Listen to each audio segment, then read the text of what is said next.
안녕하세요. 2020년 7월 28일 큐티 가이드 시작하도록 하겠습니다. 바울은 갈라디아서 전체를 통해서 오직 믿음으로만 구원받는다는 것을 강력하게 말하고 있습니다. 율법을 지켜야 구원이 완성된다. 이 말에 솔깃한 갈라디아 성도들에게 다시 율법으로 돌아가는 것이 얼마나 비참한 일인지를 말해주고 있는 거예요. 1절입니다. 그리스도께서 우리를 자유롭게 하려고 자유를 주셨으니 그러므로 굳건하게 서서 다시는 종의 멍에를 매지 말라. 율법을 통해서 의를 얻으려는 노력은요, 다시 죄의 멍에를 매는 것이라는 그런 말입니다. 그러면서 종의 멍에를 매는 것이 어떤 것인지 한 5가지 정도로 말해주고 있어요. 먼저 2절입니다. 너희가 만일 할례를 받으면 그리스도께서 너희에게 아무 유익이 없으리라.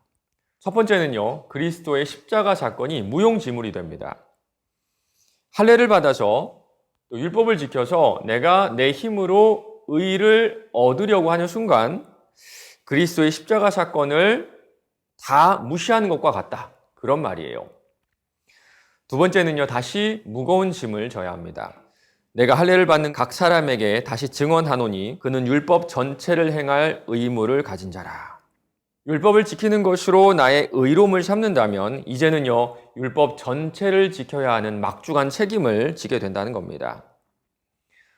세 번째는요, 더 이상 은혜를 경험하지 못해요. 율법 안에서 의롭다함을 얻으려 하는 너희는 그리스도에게서 끊어지고 은혜에서 떨어진 자로다. 우리는 구원받기에 아무런 자격이 없는 자들이고요, 영원히 죽어야 마땅한 사람들이죠. 그런 우리를 하나님은 은혜로 아무런 공로 없이 자격 없이 우리를 불러주셨어요. 그러나 이 사랑을 내 발로 내가 걷어차겠다는 그런 말입니다. 네 번째는요, 영적인 성장이 멈춰버립니다. 너희가 다름질을 잘하더니 누가 너희를 막아 진리를 순종하지 못하게 하더냐. 지금까지는요, 믿음의 경주를 잘 달려왔어요. 그런데 이제는 그 다름질이 멈춰진 겁니다. 마지막 5번째는요, 더 이상 십자가가 걸림돌이 되지 않을 겁니다. 형제들아, 내가 지금까지 할례를 전하였다면 어찌하여 지금까지 박해를 받으리요. 그리하였으면 십자가의 걸림돌이 제거되었으리니. 십자가의 메시지는요, 우리에게 참 불편합니다. 우리의 본성과 정반대이지만 이렇게 죄악된 본성과 정반대의 길이기 때문에 생명의 길이기도 하죠. 그런데 율법을 지킴으로써 의를 얻으려고 하는 순간에 십자가의 메시지는요, 더 이상 나에게 걸림돌이 되지 않을 겁니다. 이 말은요, 십자가 사건 전체가 무용지물이 된다, 그런 뜻이에요. 예수는 우리를 자유케 하셨습니다. 죄만 지을 수 있는 죄의 종에서 선을 행할 수 있는 하나님의 자녀로 우리를 불러주셨어요. 그것도 공짜로 아무 이유 없이 우리를 부르시고 당신의 자녀로 삼아주셨습니다. 여기에 대해서 우리의 지분은 0.00001%도 없다 그랬죠. 구원은요, 우리의 열심, 우리의 노력으로 참여할 수 있는 게 아닙니다. 처음부터 끝까지 정말 부르시는 그 순간부터 성화되는 그 순간까지 100% 하나님의 은혜의 선물입니다. 은혜는요, 은혜로 죄와 사망의 율법으로부터 자유케 되었으니 다시는 우리가 종의 멍에를 맬 필요가 없어요. 우리는 율법으로부터 완전히 자유케 된 자유인이라는 말입니다. 그러나 바울은요, 내가 받은 이 자유를 마음대로 사용하지도 말라 그래요. 반대로 나는 구원받았으니까 내 마음대로 죄를 지으면서 살아도 된다라고 생각했던 사람들이 있었던 것 같습니다. 그들에게 경고하는 것이 바로 13절이에요. 형제들아, 너희가 자유를 위하여 부르심을 입었으나 그러나 그 자유로 육체의 기회를 삼지 말고 오직 사랑으로 서로 종 노릇하라. 얼마 전에 저희 아이들과 같이 자전거를 타러 갔는데요, 잘 타면요, 아빠를 부릅니다. 아빠, 나 좀 봐.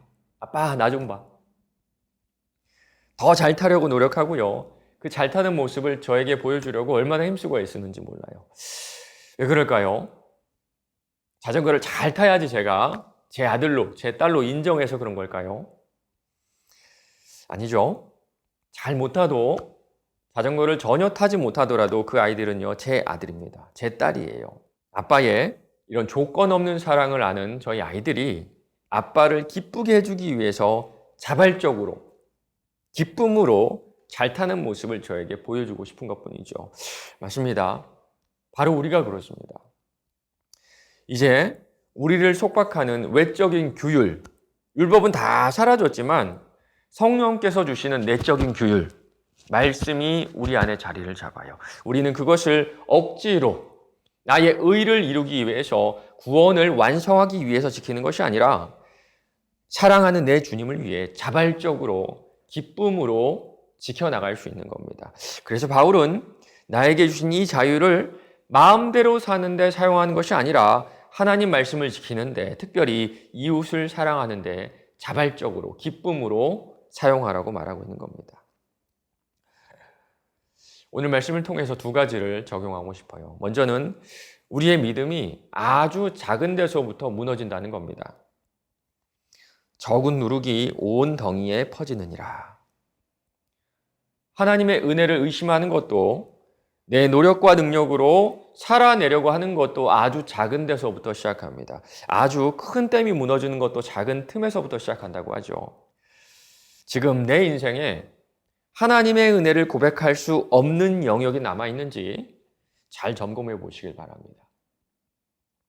두 번째는요, 우리에게 주신 자유로 해야 될 것은요, 선택해야 할 것은요, 누군가의 종이 되는 겁니다. 참 역설적이죠. 자유인이 스스로 종이 되는 것을 선택한다.